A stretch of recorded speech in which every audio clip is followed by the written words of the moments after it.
In the year 2018, I was in Sweden and I'm a avid reader. Okay, I love reading books. So I took upon a challenge that I'm going to read 52 books a year.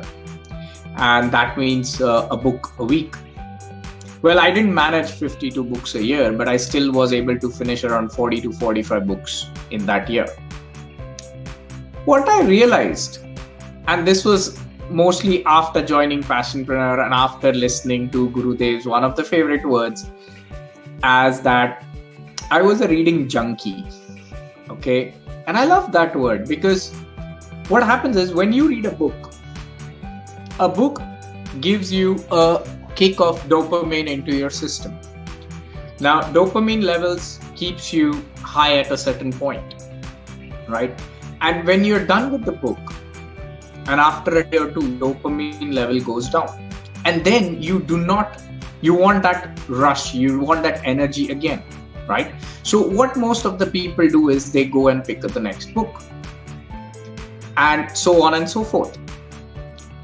The other learning junkies are those who finish one course and they get the high and they get some information from the course and then it slows down, it dies down, it fades away. And then they go join some other course to get that dopamine kick into their system. Now, I'm here to tell you that do not read books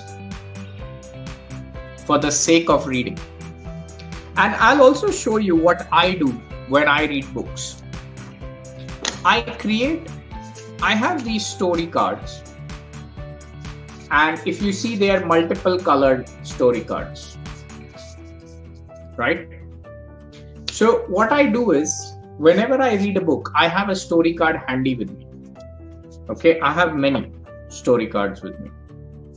They are called index card, by the way. So you can just check it out. And you get it in different colors. So the way I put is, I define my colors and I also know what I want from them. So when I now read a book, I have a story card with me. And I start noting down the things that I want to. Remember, in any book, you know the biggest difference between a textbook and any other book, that is your fiction or your self-help book. And why textbooks are boring? Because textbooks do not have stories in a way. Whereas all the books, of course, fiction is the entire story, but even self-help books, close to, if it is a 200-page book, close to 120 pages are roughly story.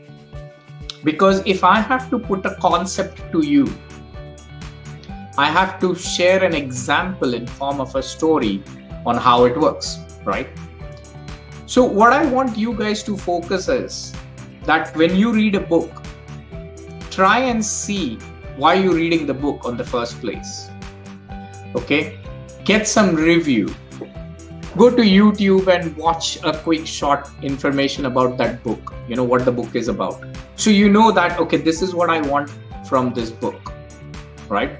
Next is when you pick up a book and you start reading it, make sure that you have your pen and a paper or, like me, story cards handy.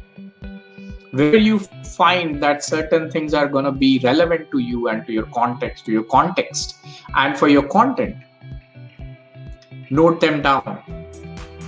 And the last thing that I would just like to say is that do not read it to read it. Use it. I mean, take action. You have to take action from every book you read. Something that you can get out of it, something that you can grasp and implement it and see how it works. Because when the person is writing a book, it's either his thought or it's the research that the person has done. Now, how that research going to impact you is something that you have to check and do it. So that's my advice. Just don't read the book. Don't be a learning junkie. Please read the book. Don't read it, use it. When you use it, you will know that I got something out of it. If you just read it, well, then it's not gonna help you for a longer run. All right? Take care and God bless everyone. Bye.